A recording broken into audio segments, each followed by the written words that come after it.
not enough to product into a main line? Very When do you simple. shut them down? Very simple. When it costs me more to produce it every month than what I make on it. So, you know, I get a check for $1,000 from that well, but I've got to have well tenders out there, and I've got to pay the taxes and the royalties and all these other things. When it becomes negative, when it's costing me more than I'm making, plug it. Now, the reason that's a really good question is that can change with the price of gas. A few years back when gas was $2 and $3 and we were losing money on wells, we were plugging wells. Well, if we held on to those wells a little longer and gas went to $8 or $10, But those now, wells when you've got a 5-year lease on that, if it's still producing a little bit and you don't plug it, it's still, your lease is still active, right? No, you're missing the point. Forget that 5 years. Once I drill a well, that 5 years goes out the window. And that lease remains in full force and effect as long as it produces. But when you plug it, it's over. When I plug it, it's over. Unless I've got another well producing, you know. I mean, let's suppose I drill 3 wells on your farm and I plug 2 of them. The lease still stays in effect as long as I'm producing anything. Same thing with the shut-in royalty. Let's suppose I drill 3 wells on your farm and one of them has a real problem and I shut it in while I work on it. The other 2 are sending you a royalty check. That lease is still held by that. Do you have a question? What kind of royalty do you pay the state of West Virginia? We don't pay the state royalty. We pay confiscatory taxes. 5%, sir. 5%. Yeah, on the gross. Well, we pay 5% on the gross. We pay them another 4.7 cents an MCF towards a workers' compensation fund, and then we pay county ad valorem taxes. You know, so we pay more taxes than any other state in Appalachia. Pennsylvania has no taxes. Pennsylvania has no taxes on oil and gas production.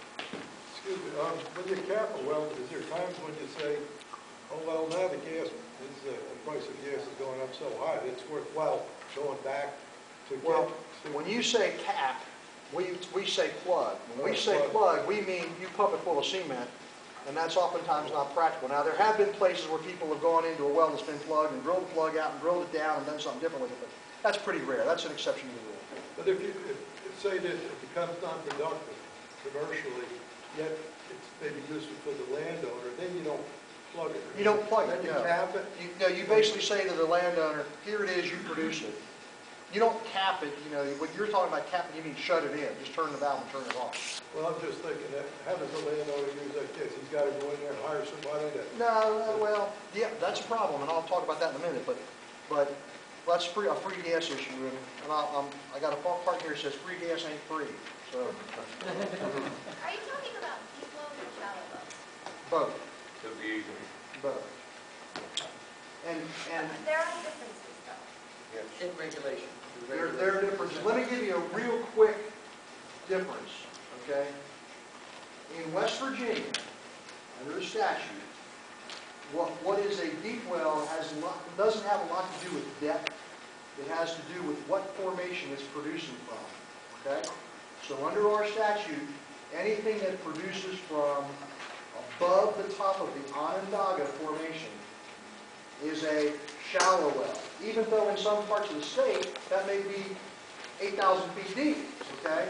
And there's in some places, yeah, we don't have a geologist here tonight, but Don's got a handout here, we've got copies for everybody that shows where these formations are. But there are places when the Onondaga may only be 4,000 feet deep, and while it's shallow in depth, for regulatory purposes, it's a deep well. So that's a really goofy way that they describe that in fire. And it adds a lot to the confusion. Now, when you drill a deep well, deeper, that penetrates the Onondaga, you have a whole different set of circumstances. You have to get a permit through the Oil and Gas Conservation Commission. You have spacing requirements as to how far from property lines you can drill, how far from other wells you can drill. You've got to get consent from the surface owner. It's a whole different ball of wax than when we drill a well that doesn't penetrate the top of the Onondaga. And the reason that we don't have gas flowing into Pocahontas County at this point is because the gas here is primarily deep. Would that be a true statement? Probably will be. It depends. Now, if there is ever significant development in the Marcellus, those are shallow wells. Marcellus is not a deep well in West Virginia. The Marcellus is at the bottom of the series, right before you get to the Onondaga. So a Marcellus well is a shallow well for regulatory purposes. Isn't that what's being contested? Pardon me? Is that being contested right now? No. No, Okay, I it's thought not, I read that's an not, article about that's that. by law. There's no dispute about it. There is some discussion, because one of the new techniques is horizontal drilling, of incorporating mandatory pooling when doing horizontal drilling in the Marcellus. Okay, if you have all these other things, we'll require mandatory pooling. That's just in discussion phases with regulatory agencies. Okay. Pooling and unitization. A lot of people don't understand pooling and unitization. Let me give you a real quick description, and I've got it written out in here. Pooling and unitization can occur with shallow wells or deep wells. It primarily occurs with deeper wells, but it occurs with shallow wells if you've got a small amount of acreage, 5 acres, and your neighbor's got 7 acres, and someone's else got 4 acres, and it's not really enough to drill a well. You can put that acreage together, add it up, and drill a well in the middle of it, and then you share the royalties. On a deep well, you do the same thing. Only, as what she was talking about in these deep wells, there is sometimes when pooling is required. The State Oil and Gas Conservation Commission can mandate pooling. When you pool a tract, let's make a real simple example. Let's suppose you have a 50-acre tract, and it's part of a 150-acre unit. The royalties in the lease will be divided pro rata, prorational, by the number of acres you have in the total. So if you have 50 acres in a 150-acre unit, you're going to get 1/3 of the royalties. So the question becomes, should I unitize, should I not unitize? Well, if you own 1,000 acres, the chances are you don't want a unitization provision in your lease. If you own 10 acres, you probably do want a unitization provision in your lease.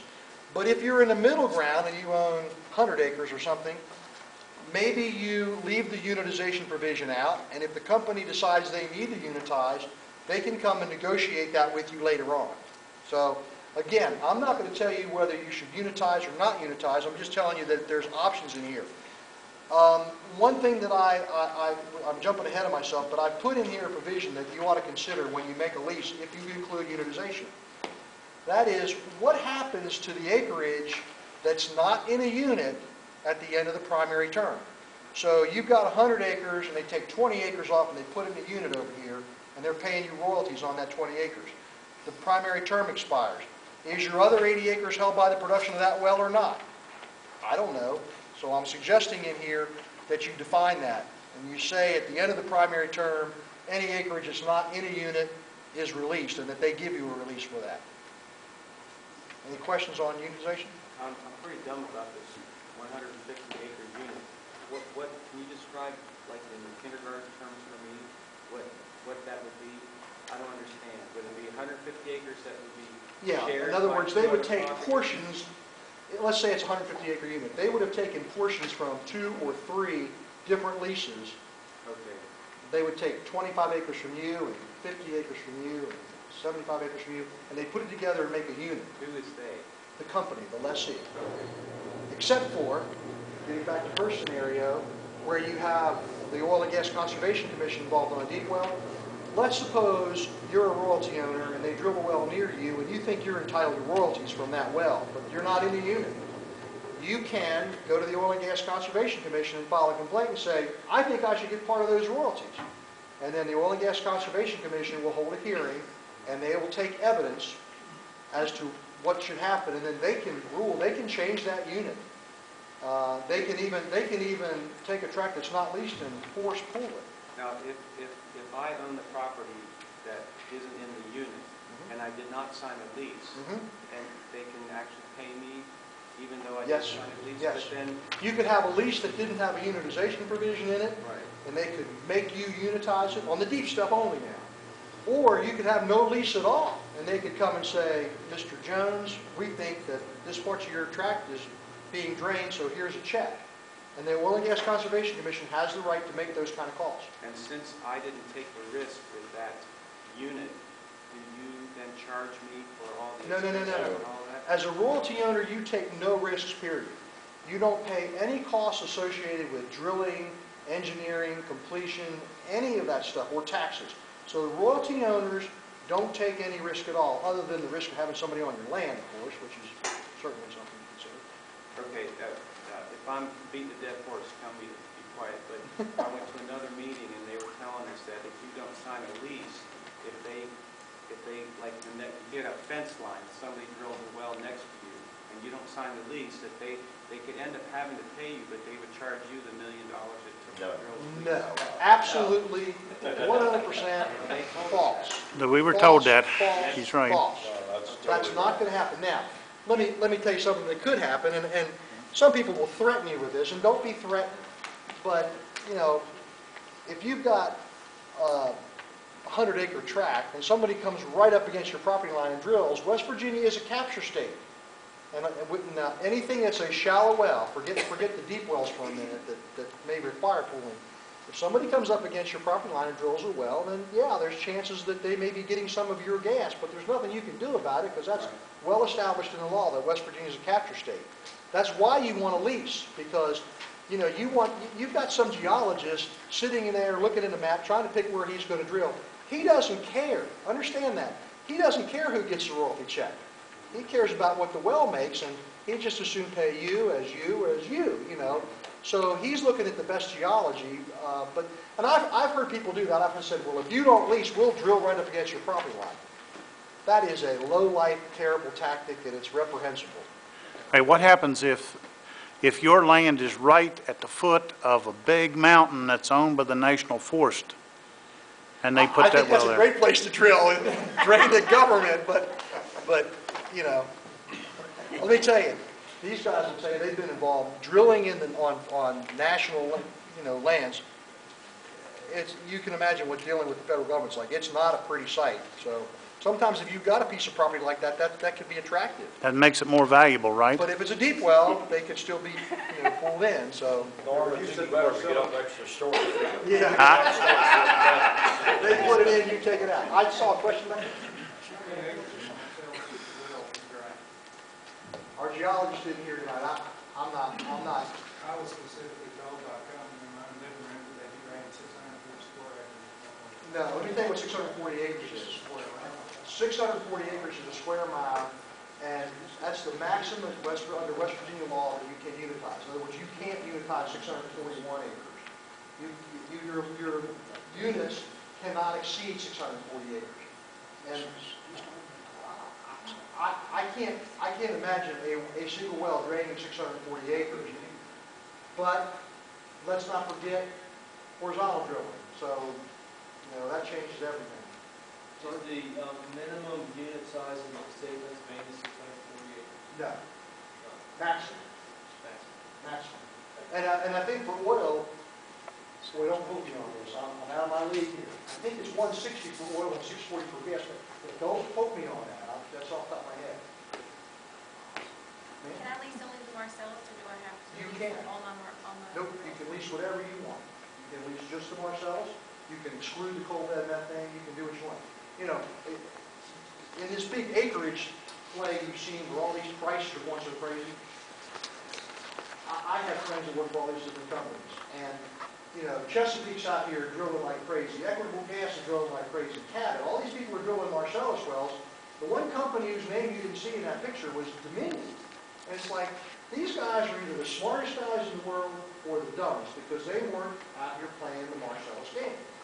Well, it's been about maybe 6 weeks ago now, a month or 6 weeks ago, you read the paper that Dominion sold a block of 220,000 net acres of just the Marcellus, just like you're saying. Nothing below it, nothing above it, to some Texas company for $553 million and it's 7.5% override. So they're now in my category and the smartest people in the world. But yes, you can limit what you lease. Yeah, they didn't sell it all. They kept some back in case it is good.